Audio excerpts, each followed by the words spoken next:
Well, the Dow Jones had its worst drop since the Black Monday market crash in 1987. There's a lot of fear and anxiety about the virus itself and also its effects on the economy as we see the stock market have issues. So we brought in financial expert Dave Petso today to talk about it, explain the issue. Knowledge is power, Dave. It is. A lot of people are worried about this and talking about it. Understandably, right? We don't know, it's a whole new thing, and so fear is of the unknown. It's not the known. What's interesting is we all know how many people pass away from the flu every year, right? And it comes back every year. We know it, we're used to it, even though it appears to be very, very deadly, as we all are learning, right? Yeah.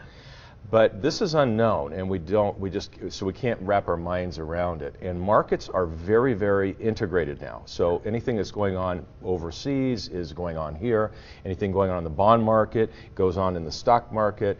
And we all understand that there's some things with the credit crisis of 2008 that we're seeing in the market. It's not functioning as well, and that's because of so much trading, so much volatility. It's not like it's going to break, but it is really being stretched, and so we're seeing some super volatility in assets that normally trade and you wouldn't even notice. So why is it fear or panics that are making it plunge, or is it literal, business things like, industries are being hurt and things like that? Right. Is it a combination of it? And they are, and of course it makes sense, right? That the cruise lines are dying. Disney went down a little because of their parks, but did it need to go down so much? They're much more than a theme park. But at the same time, we know that travel is going to be down, and that has other considerations as well. Restaurants, are people going to stay home and not go out? They're just going to shop online.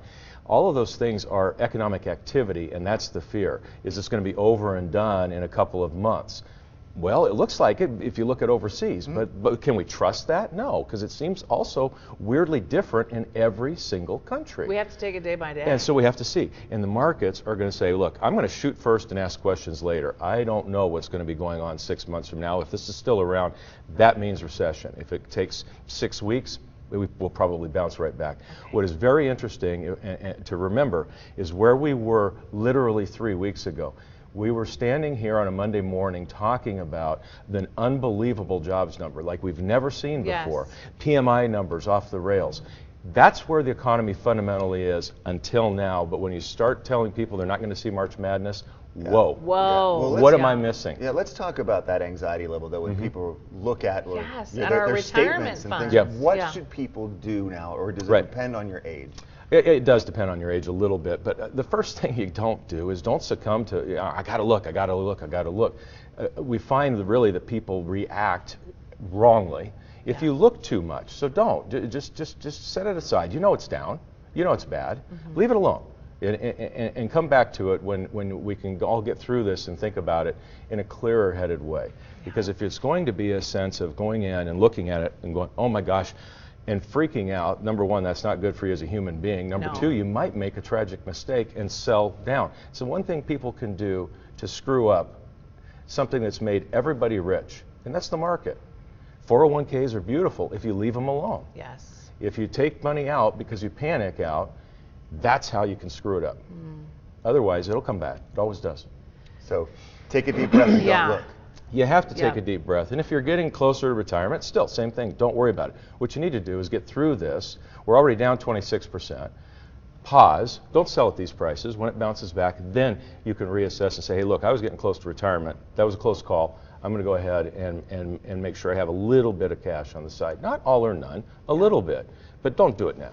Let's talk about what the best case scenario would be for you to see things start to bounce back. What do you think has to happen with this virus for our accounts to come back the way they were? It's exactly what we think it is. In other words, the virus spreads a bit, cases go up, but we continue to see countries overseas like Japan, South Korea, continue to seem to be on top of it. In other words, these are advanced countries. It looks like China is, but we can't trust the numbers, right? But we can out of Korea and we can out of Japan. And it looks like the new cases, they've turned the corner. If that's true, then we can certainly use that as a model here and be thinking about it. It doesn't mean the market comes all the way back, but I think it can come easily all the way back in 3 months if we really are on the backside of this. Yeah, we all want that strong economy back. We do. We do. It's there. We just got to go through this little valley to get to the other Absolutely.